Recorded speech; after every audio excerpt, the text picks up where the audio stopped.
కేంద్ర రాష్ట్ర ప్రభుత్వాల్ని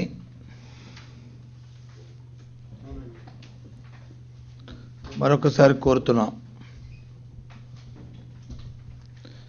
ఇప్పటికే మా పార్టీ అధ్యక్షులు జగన్మోహన్ రెడ్డి గారు పలు సందర్భాల్లో ప్రత్యక్షంగా కలవడం, లేఖల ద్వారా కూడా తెలియచేయడం,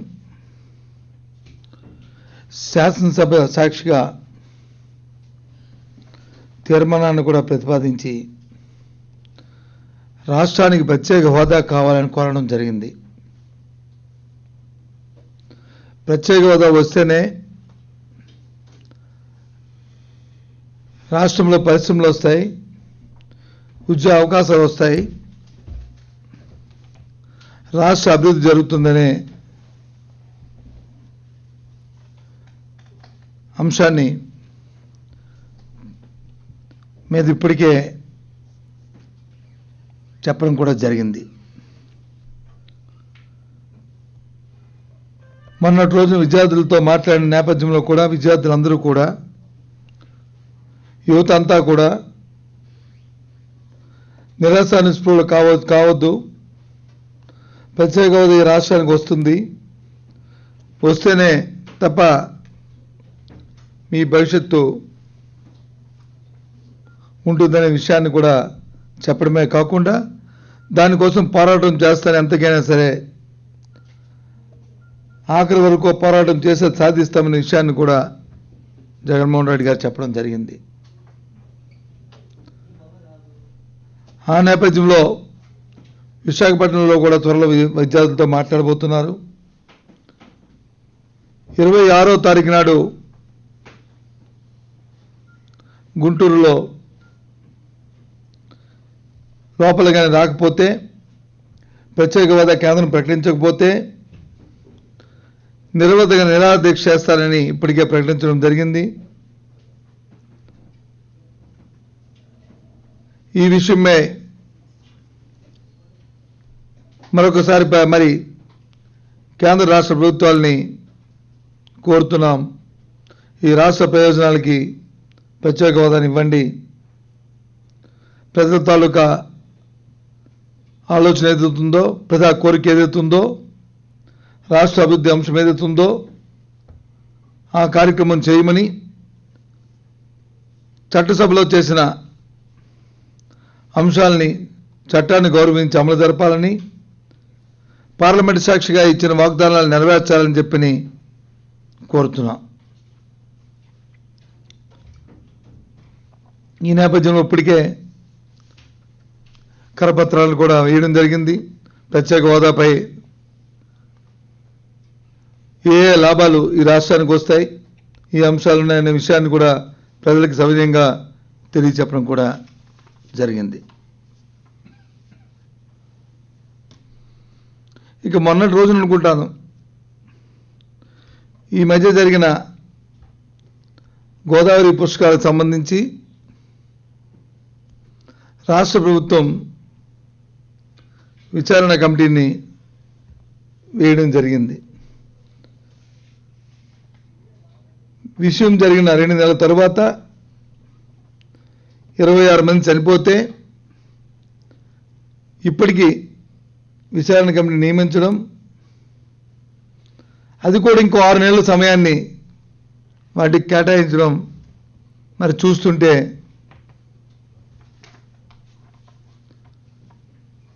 ఏ విధంగా దీన్ని అర్థం చేసుకోవాలో ప్రజలందరూ ఆలోచించవలసిందిగా కోరుతున్నాను. ఈ ప్రభుత్వం తాలూకు పనితీరుని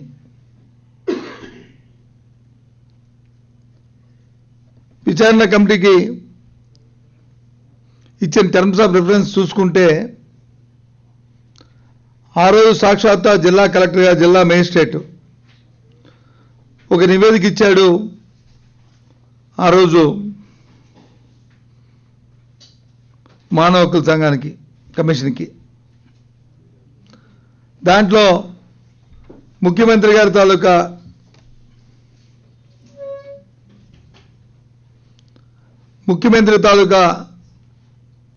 ఆయన కేటాయించిన స్థలంలో కాకుండా అందరూ స్నానాలు చేసే దాని ఘట్టంలోనే ఘాట్లోనే ఆయన స్నానం చేయడం వల్ల ఒత్తిడితో తాకిడితో ప్రజలు చనిపోయారు అనే విషయాన్ని సాక్షాత్తు జిల్లా కలెక్టర్ గారే చెప్పడం కూడా జరిగింది. ఈ అంశాన్ని టర్మ్స్ ఆఫ్ రిఫరెన్స్లో మీరు ఇచ్చిన వేసిన కమిటీలో దీన్ని నివేదించారా లేదా, దాన్ని పొందుపరిచారా లేదా? పొందుపరచలేనప్పుడు మరి అక్కడ జిల్లా మేజిస్ట్రేట్ తాలూకా ఇచ్చిన నివేదికకి మరి దానికి ఏం శాంటిటీ ఉంటుంది? లేదు మీరు వేసిన కమిటీకి ఏ విధమైన దానికి శాంటిటీ ఉంటుందో ఆలోచించాలి. అంటే ఇదంతా కూడా మసిపూసి మారడిగా చేయడానికి, ప్రజలను మభ్యపెట్టడానికి, సాక్షాత్తు ముఖ్యమంత్రి గారు ఇన్వాల్వ్ అయి 26 మంది ప్రాణాలను బలిగొన్న నేపథ్యంలో దీన్ని కంటి తుడుపుగా చేయడానికి ఈ ప్రభుత్వం ప్రయత్నం చేస్తుందనే విషయాన్ని తేటతెల్లమవుతుంది. ప్రజలందరూ దీన్ని గమనించవలసిందిగా, ఈ పరిపాలన విధానం ఏ విధంగా ఉన్నదో గమనించవలసిందిగా రాష్ట్ర ప్రజానీకాన్ని కోరుతున్నాం. ఇకపోతే నిన్న కలెక్టర్ కాన్ఫరెన్స్ జరిగింది. ప్రధాన పత్రికల్లో వచ్చే అంశాలు రెవెన్యూ మున్సిపల్ శాఖల్లో అవినీతి అని చెప్పని, రాష్ట్ర వ్యాప్తంగా ఇప్పటికే 2000 కోట్ల పైగా దోపిడీ అని చెప్పని, పోలీసు, రెవెన్యూ, గ్రామీణాభివృద్ధి శాఖల్లో అధికారులకు మామూలు అని చెప్పని ప్రధాన పత్రికల్లో అవన్నీ కూడా వేయడం జరిగింది. సాక్షాత్తు ముఖ్యమంత్రి ఆయన తప్పుదనాన్ని కప్పిపుచ్చుకోవడానికి, ఆయన అవినీతి కార్యక్రమాలను కప్పిపుచ్చుకోవడానికి, ఆయన సహచరులు చేస్తున్న కార్యక్రమాలను కప్పిపుచ్చుకోవడానికి అటు మంత్రుల్ని అటు అధికారుల్ని బలిపేసంగా చేయడానికి ప్రయత్నం చేస్తున్న నేపథ్యం. మీ ఎన్నో సందర్భాల్లో చెప్పాం, ఈ రాష్ట్రం దోపిడీ, ఈ రాష్ట్రంలో ఉన్న ప్రభుత్వం తెలుగుదేశం ప్రభుత్వం ఇది దోపిడీ ప్రభుత్వం. ఇసుక కానీ మట్టి కానీ పంచభూతాలను కూడా వీళ్ళందరూ కూడా దోచుకు తింటున్నారు, అమ్ముతున్నారు. వాటి మీద కూడా వీళ్ళు దార్జన చేస్తున్నారనే విషయాన్ని పలు సందర్భాలు చెప్పడం జరిగింది. మేము ఇదంతా ప్రతిపక్షాలు కుట్రన్నారు, ప్రతిపక్షం విమర్శలు చేస్తున్నారు. కడుపు మంటతోని వారి అధికారం కోల్పోయారనే దురుద్దేశంతో వాళ్ళు వచ్చి ప్రజలు వాళ్ళని ఎన్నుకోలేదని దురుద్దేశంతో వారు మాట్లాడుతున్నారని మా మీద చెప్పడం జరిగింది. మరి వీటికి ఏం సమాధానం చెప్తారు? సంవత్సరం 4 నెలల లోపలే 2000 కోట్ల రూపాయల్ని, అంటే సుమారు ఒక 20,000 కోట్ల రూపాయలు ఇప్పటికే అవినీతి జరిగి ఉంటుంది. ఇంకా పత్రికల్లో వచ్చింది 10% మాత్రమే. ఇసుక కానీ మట్టి కానీ అమ్ముకుని. ఇక రెవెన్యూ మున్సిపల్ శాఖల్లో అవినీతి గురించి అని సాక్షాత్తు ముఖ్యమంత్రి కలెక్టర్ సమావేశంలో చెప్తున్నారంటే ఏమని అనుకోవాలి? పాలనా యంత్రాంగం మీద మీకు పట్టుందా లేదని అడుగుతున్నాం ముఖ్యమంత్రి గారిని. ఈ అవినీతిలో మీకు భాగం ఉందా లేదని అడుగుతున్నాం. ఇది కప్పిపుచ్చుకోవడానికి మాట్లాడుతున్న మాటలు కాదని అడుగుతున్నాం. రాష్ట్రంలో గవర్నెన్స్ ఏ విధంగా ఉందో, ప్రజాధనాన్ని, ప్రభుత్వ ధనాన్ని ఏ విధంగా కొల్లగొట్టుకుని తింటున్నారో ఈ అవినీతి పరులు ప్రజలందరూ ఆలోచించమని కోరుతున్నాం.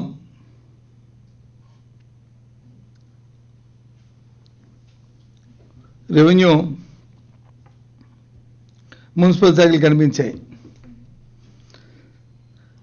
అవినీతిలో 2 ఉన్నాయన్నారు. నీటిపారుదల శాఖలో అవినీతి లేదట, పట్టిసీమలో అవినీతి లేదట, వ్యవసాయ శాఖలో నుంచి అవినీతి లేదట, వ్యవసాయ శాఖలో నుంచి దోచుకు తినట్లేదంట. సాక్షాత్తు పట్టిసీమలో వందలాది కోట్ల రూపాయలు తింటే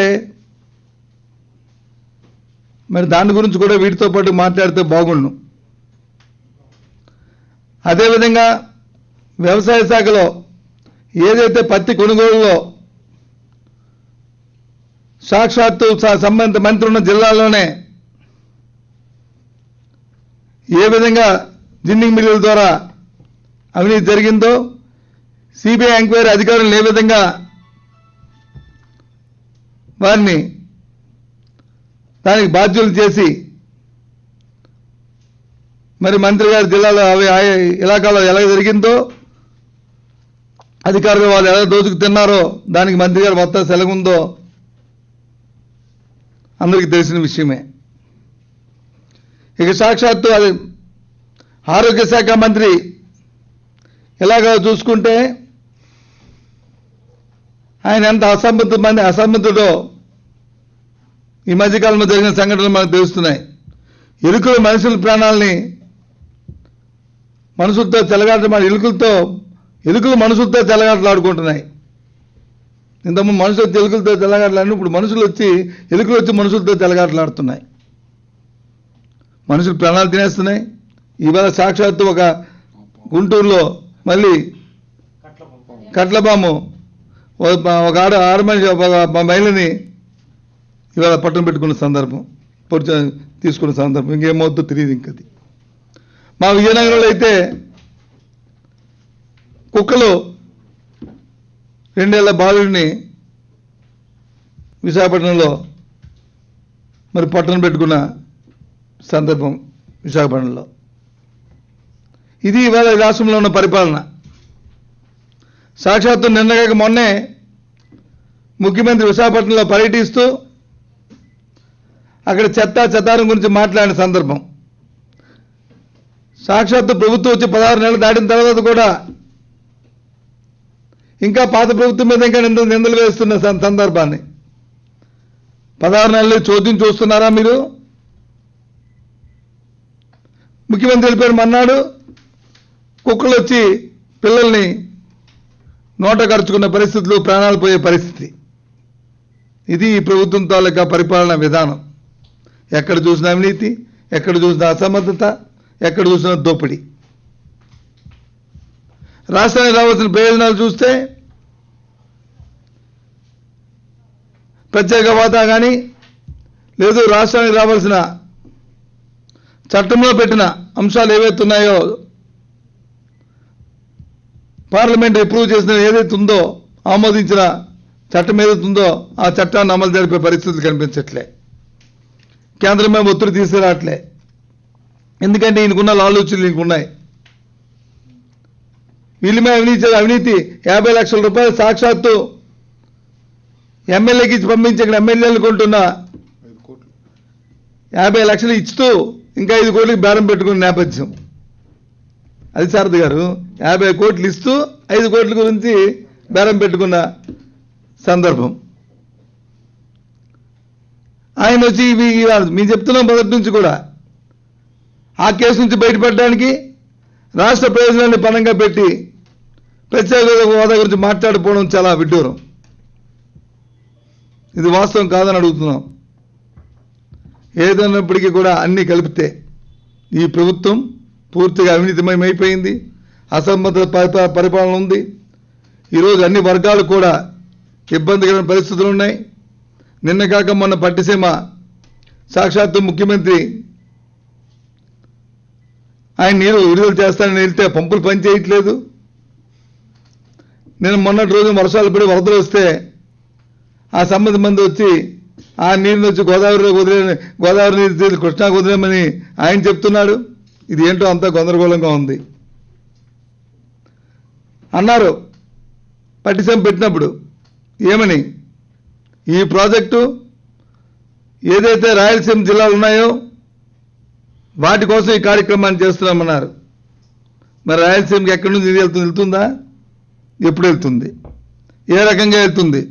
ఏ విధంగా వెళ్తుందో చెప్పమని అడుగుతున్నాం. మేము చాలా సందర్భాల్లో చెప్పాం. ఇది రాయలసీమ ప్రజల్ని మభ్యపెట్టి దోపిడీ కోసం చేస్తున్న ప్రాజెక్ట్ అని చెప్పని కొన్ని వందల కోట్ల రూపాయలు దోపిడీ చేస్తున్న కార్యక్రమం చెప్పాం. ఏ ప్రాజెక్ట్ అయినా సరే ఇంజనీర్ నిపుణులైన ఇంజనీర్లు వచ్చి ఈ ప్రాజెక్ట్ డిజైన్ చేస్తారు. కానీ ఈ ప్రాజెక్ట్కి డిజైన్ చేసింది కాంట్రాక్టులు చేసిన డిజైన్ ఇది. కాంట్రాక్టులు వాళ్ళ తాలూకా లాభాపేక్ష కోసం, వారి దోపిడీ కోసం సాక్షాత్తు ముఖ్యమంత్రి గారితో ముఖ్యమంత్రి లాలూచి చెప్పడి చేసుకున్న కార్యక్రమం ఇది కాదా అని చెప్పని అడుగుతున్నాం. ఎప్పుడైనా ఈ పట్టిసీమ అనేది సాక్షాత్తు 9 సంవత్సరాలు చంద్రబాబు నాయుడు ముఖ్యమంత్రి చేసినప్పుడు కానీ, లేదు 10 సంవత్సరాల తర్వాత ఉన్న ప్రభుత్వంలో రాజశేఖర రెడ్డి గారు 6 సంవత్సరాలు ఉన్నప్పుడు కానీ, లేదు తర్వాత 4 సంవత్సరాలు కాంగ్రెస్ ప్రభుత్వం పరిపాలన ఉన్నప్పుడు కానీ, మొత్తం 10 సంవత్సరాలు 19 సంవత్సరాల్లో అసలు ఈ పేరు ఎప్పుడైనా సరే ఈ కార్యక్రమాలకు ఉంటుంది అనే విషయాన్ని ఎప్పుడైనా ఏ నిపుణులైనా సరే చెప్పారని అడుగుతున్నాం. కాదు, ఎందుకంటే ఇది కాంట్రాక్టులు, ప్రభుత్వంలో ఉన్న పెద్దలు, సాక్షాత్తు చంద్రబాబు నాయుడు గారు ముఖ్యమంత్రి అందరూ కలిపి దోపిడీ కార్యాచరణ రూపొందిస్తుంది. కాబట్టి ఇది కాదు, ఇది ప్రభుత్వం తాలూకా పనితీరు. ఏదైనప్పటికీ కూడా బాధ్యత గల ప్రతిపక్షంగా మా బాధ్యతగా ఈ రాష్ట్రంలో జగన్మోహన్ రెడ్డి గారి నాయకత్వంలో రేపు 26వ తారీఖు లోపల ప్రత్యేక వాదాన్ని ఈ రాష్ట్రాన్ని ప్రకటిస్తే సరే, లేని పక్షంలో 25వ తారీఖు లోపల రాకపోతే 26వ తారీఖు నుంచి నిరాదీక్షని గుంటూరులో చేయడానికి నిశ్చయించాం.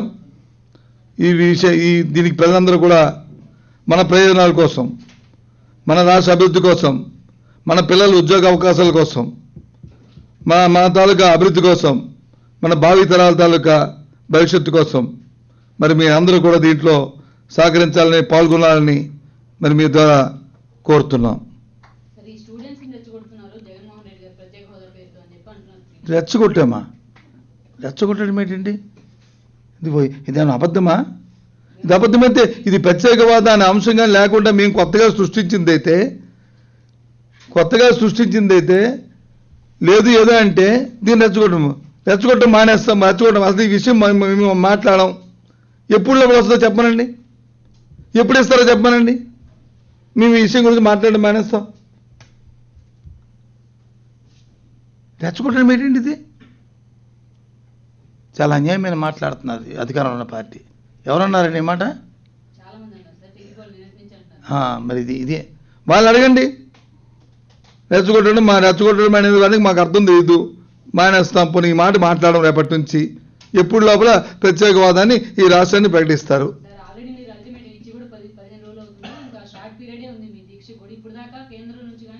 రాబోయే 26 నుంచి పెడతాం కదా. అవును, 26 నుంచి మేము చెప్పాం కదా. ఇప్పుడు అనుకోబట్టే కదా ప్రజల తాలూకు వాడిని దీని ద్వారా శాంతియుతంగా ప్రజాస్వామ్యబద్ధంగా పోరాటం చేయడం చేసే కదా ఈ దేశానికి స్వాతంత్రం తీసుకొచ్చాం. అవరుణలోనే మేము కూడా వెళ్తాం అహింసాబద్ధంగా. అలా ఆ కార్యక్రమాన్ని చేస్తాం.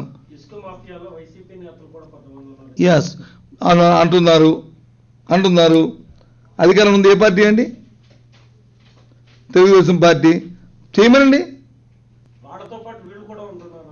వాళ్ళతో పాటు ఇల్లు ఉండడం ఎందుకండి? గాజులతో ఈ చేతుముడు వచ్చి కూర్చుంది ఈ ప్రభుత్వం. దద్దమ్మ ప్రభుత్వమా? చేతకాని ప్రభుత్వమా? దద్దమ్మలా అండి ప్రభుత్వంలో ఉన్న నాయకులు, అధికారం ఉన్న వాళ్ళు, మంత్రులను, ముఖ్యమంత్రులను? వాళ్ళకి బాధ్యత లేదండి? ప్రభుత్వం కాపాడాల్సిన బాధ్యత వాళ్ళకి లేదండి? సాక్షాత్తు అక్కడ వచ్చి మన వనదాక్షి కేసులో బెందులూరులో జరిగితే ముఖ్యమంత్రి సర్టిఫికేట్ ఇచ్చారు కదండి. ఎంఆర్ఓని కొడితే నువ్వు తప్పమ్మా, నువ్వు అక్కడికి వెళ్ళను, వాళ్ళు దొరుకుతుంటుంటే ఎందుకు వెళ్ళావమ్మా అని చెప్పి అటు ముఖ్యమంత్రి ఈ రాష్ట్రంలో ఎప్పుడైనా సరే చరిత్రకాల ముఖ్యమంత్రి చూసామా అండి? మళ్ళీ ఏ నోటుతో పెట్టుకుని దందా జరిగిందని చెప్పడానికి గేట్లు తీసేసి మళ్ళీ ఇప్పుడు వచ్చి మళ్ళీ అంటారా అండి?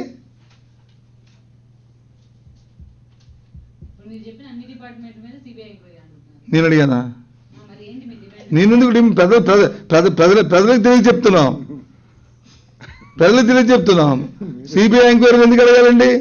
సిబిఐ ఎంక్వైరీ అడగడానికి నిజంగా సాక్షాత్ ముఖ్యమంత్రి అవినీతి జరిగింది అని చెప్తుంటే మేము ఎప్పుడో చెప్తున్న మాటని ఈయన తప్పింది వెళ్ళడం జరిగింది అంటాడు, మేమంటే ఇంత కలిపి జరిగింది అంటున్నాం. అందరూ కూడా ఏంటి, రెవెన్యూలో జరిగిందంట, మున్సిపల్ అడ్మినిస్ట్రేషన్ జరిగిందంట, పోలీసులో జరిగిందంట,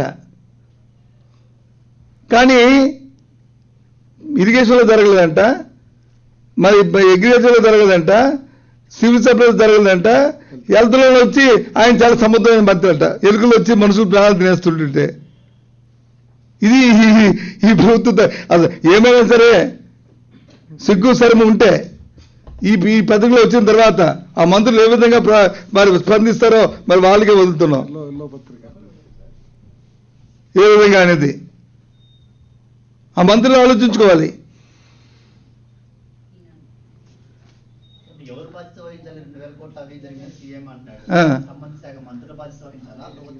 ప్రభుత్వం బాధ్యత వహించాలి, ముఖ్యమంత్రి బాధ్యత వహించాలి. ముఖ్యమంత్రి దోచుకోమని చెప్తున్న తర్వాత సాక్షాత్తు ముఖ్యమంత్రి దెందులూరులో వనదాక్షిణ ఒక ఎంఆర్ఓ పైన దాడి జరిగినప్పుడు ఆయన ఇచ్చిన స్టేట్మెంట్ ఏమిటి?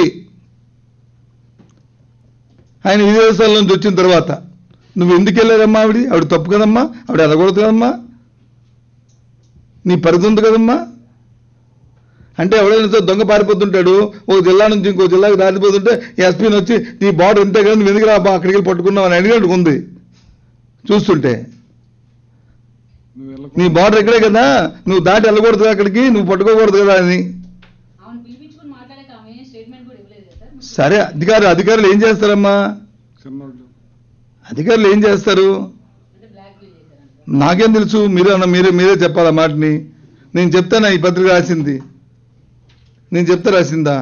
పాపం వాళ్ళకి కూడా కష్టం అనిపించి ఇలాంటి ఉండకూడదని రాసే ఇంకా ఈ అన్నాలు మోస్తామని చెప్పి రాశారు. నువ్వా చెప్పండి. ఇది మా వాళ్ళు పరవాళ్ళని ఇక్కడ కాదు, సమస్య కాదు. అవినీతి జరిగినప్పుడు ఎవరైనా ఒకటే, చట్టం దానిపైన చేసుకోకపోతే చట్టం చేయండి, చూడండి ఎంతమంది చేశారని. గోల గగ్గోలు పెడుతుంటే ప్రతి జిల్లా కోర్టులు కూడా డైరెక్షన్ ఇస్తుంటే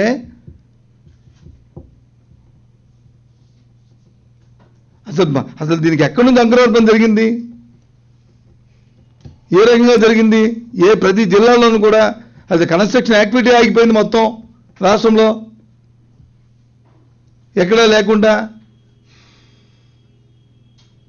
ఏదైనప్పటికీ కూడా ఈ రాష్ట్ర ప్రయోజనాలకే బాధ్యత వహిస్తూ వైఎస్ఆర్సీ పార్టీ కట్టుబడి ఉందని 26వ తారీఖు నాడు 25వ తారీఖు లోపల ఈ రాష్ట్రానికి ప్రత్యేక హోదా ఇవ్వాలని కోరుతున్నాం. చాలా దురదృష్టం ఇవాళ చూసాం పత్రికల్లోనూ. దీని మీద క్షుణ్ణంగా పరిశీలన చేసిన తర్వాత దీని మీద పార్టీ వైఖరిని త్వరలోనే ప్రకటించబోతున్నాం. ఏదైనప్పుడు కూడా ఎన్నికల్లో మాటిచ్చింది తెలుగుదేశం పార్టీ, ఎన్నికల ప్రణాళికల్లో పెట్టింది ఆ పార్టీ. ₹1 కూడా విద్యుత్ ఛార్జీలు పెంచమని చెప్పడం జరిగింది. విద్యుత్ రంగంలో విప్లవాత్మకమైన మార్పులు తీసుకొస్తామని చెప్పింది. ఇది విప్లవాత్మకమైన మార్పు ఏంటంటే 7,000 కోట్లు పెంచుతున్నామని రెగ్యులేటరీ కమిషన్కి వారు ప్రతిపాదించడం అనేది అది విప్లవాత్మకమైన మార్పు. ప్రజలు గమనిస్తున్నారు. అదే పబ్లిక్ హియరింగేనండి, ప్రభుత్వం ఇస్తే కదా. దీంట్లో నేను 10 సంవత్సరాలు మంత్రిగా చేశానమ్మా. ఇందులో 7,000 కోట్లు ఇవ్వలేనప్పుడు ప్రభుత్వం వచ్చి దాని గురించి మనం రూపాయి కూడా పెంచమన్నప్పుడు ఏదైతే ఆ గ్యాప్ ఉందో ఆ గ్యాప్ నుంచి ప్రభుత్వం దాన్ని రిసోర్స్ చేసుకోవాలి, ప్రభుత్వం నుంచి దాన్ని సపోర్ట్ ఇవ్వాలి, ఫైనాన్షియల్ సపోర్టు. ఆ రోజు రాజశేఖర్ గారు వచ్చి ప్రభుత్వం 2004 సంవత్సరంలో ఉచిత విద్యుత్ ఇచ్చాం. ఉచిత విద్యుత్ రెగ్యులేటరీ కమిషన్ ఏమి ఫ్రీగా ఇచ్చామని చెప్పి ఇవ్వలేదు. ఏదైతే దాని డబ్బు ఎంతైతే మోతాదు అయిందో ఆ వస్తున్న విద్యుత్ ఛార్జీలు ఫ్రీ చేసిన దానికి, మాఫీ చేసిన దానికి అదంతా గవర్నమెంట్ పే చేసింది. ప్రభుత్వం ప్రజల తరపున రైతుల తరపున కట్టింది విద్యుత్ సంస్థలకి. మరి ఇవాళ కూడా ప్రభుత్వం అదే విధానం అదే కదా.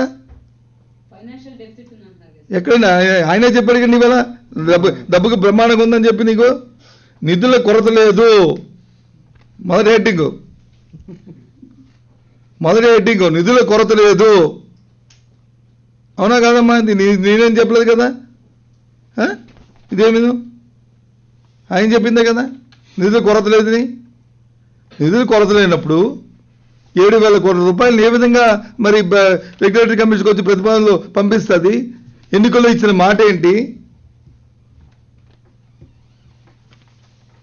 అది మేము అడుగుతున్నాం.